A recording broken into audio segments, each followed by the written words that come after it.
এ মানুষ মরলে পরে বিচার হবে কার বলো?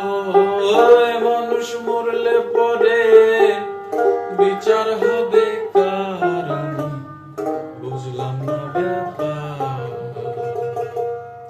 ওরে কে বলে মানুষ মরে, এ আমি বুঝলাম না ব্যাপার। মানুষ মরলে পরে বিচার হবে কার বলো?